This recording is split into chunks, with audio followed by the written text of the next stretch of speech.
Drawing the door details, part 2, Joe Cerrone, CAD 117.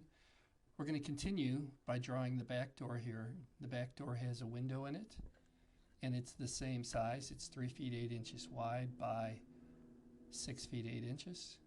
Since we already started this drawing in our last video, we're going to pick up where we left off. And so here we are in Paperspace.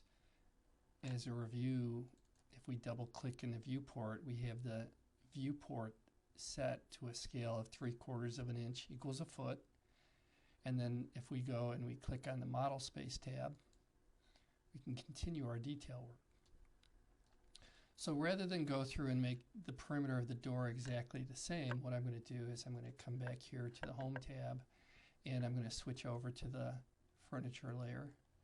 I'm going to turn off the Dimension layer by clicking on this light bulb, and then I'm going to copy the outside detail of the door by selecting Copy, and then I'm going to select these outside lines. And I didn't get the copy command. I can see it's not running. So I picked them with grips, and then I select copy, and it's kind of the same thing. And then I'm going to turn on my snap. I like it when the snap is on so that the doors are a set distance, or at least they're in increments of 6 inches apart. And so I'll place it right there, and then I could do as many doors as I wanted to. And now we'll detail that door much the same way we did the other one, but rather than to repeat all the same work, we're going to do some copying, where we'll copy these 2 panels down here to the bottom, and then we'll just have to really detail up the top view. And so to do that, we'll go back to our copy command. And then when we use our copy command, if we select a window like this, a blue window, it selects everything within the window. And if we select a window like this, a green one, it selects everything it touches. And so you can be selective about how you're going to choose things. If you accidentally grab something like this door handle, you can select it again by holding the Shift key. Shift click will remove it from the selection set. So when we use these modify commands, we build up these selection sets, and then we pick what we want to modify, and then we hit enter. So it's still in select mode. It says select objects. It has a little square there. When I hit enter, it asks me for the base point. And so the base point is where I'm going to copy it from. And so I'm going to use an O snap. Remember, object snaps are right over here, and you can set up what settings are on by enabling the check marks. And so I'm going to come back here. I'm going to click on my base point with an end point right there. And then my destination point will be right here. I'll hit escape. I guess I should have brought the door handle, so I'll copy that next. And we're going to do this video rather quickly. I don't need this. Shift click. And I don't need this. Enter. Base point. Destination. Escape.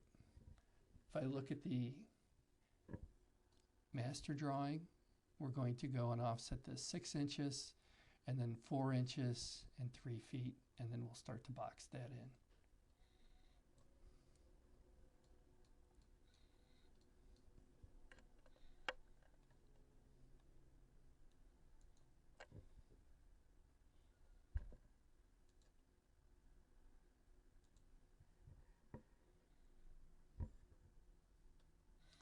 And I'm going to offset that 3 feet 2 inches.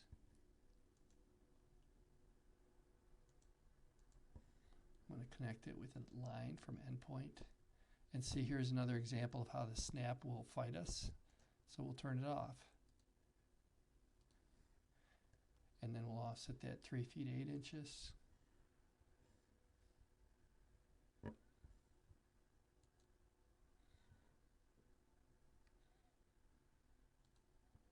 Somehow that doesn't look right. 1, 2. So it should be just 3 feet.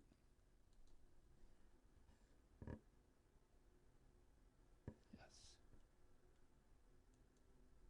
There we go.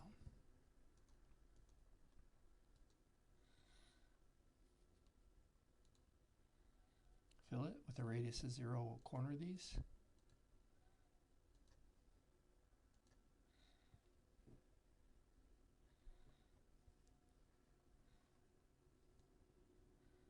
And then we've just got more offsetting and trimming down here.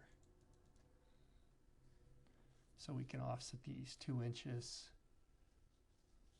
to the inside, and then we can offset another 1 inch and then divide and conquer.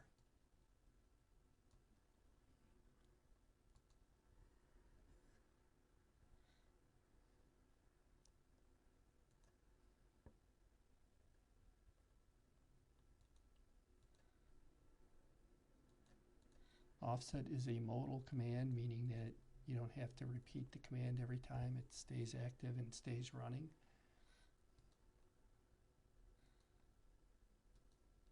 Again, when I do the fillet command, if I hit the down arrow here and I say multiple, now I don't have to keep going back to it. A lot faster. Line command kind of just zonks it right out. Spacebar, spacebar, repeats the last command and ends the first one. Offset, 1 inch, will get me to the perimeter of the glass.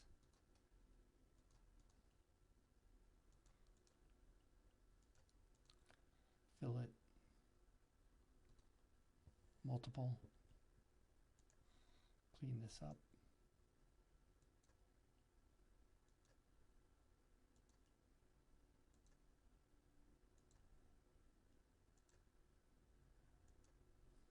And then from the looks of it, I've got these 1 foot 2 inches by 1 foot 3 inch typical. And let me do a quick calculation. So what we'll do is we'll draw a line from the midpoint to the midpoint. And again, from this midpoint to this midpoint. We'll offset those 1 inch. Whoops.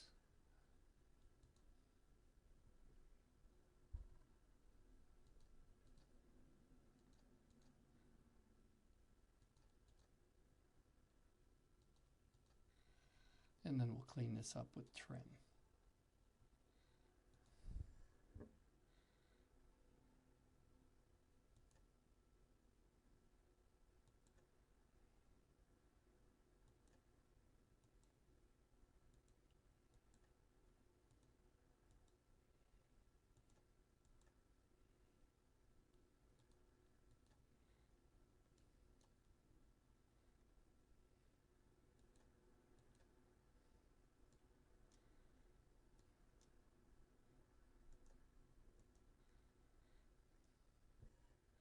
We'll get rid of our construction lines.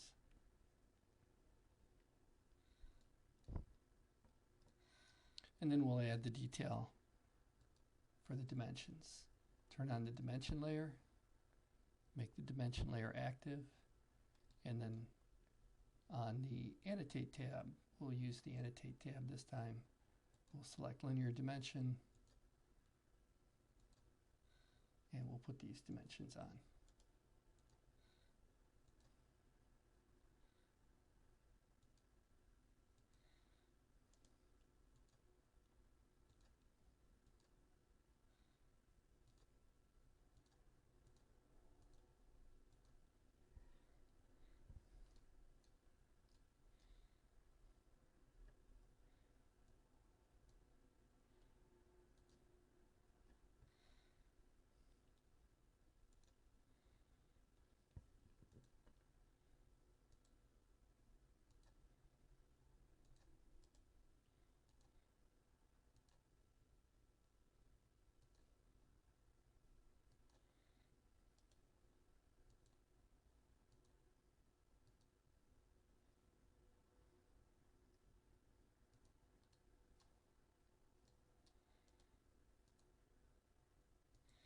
You may notice that the dimensions on this exercise are horizontally orientated, and the dimensions on the exercise in the text are what would be called aligned dimensioned.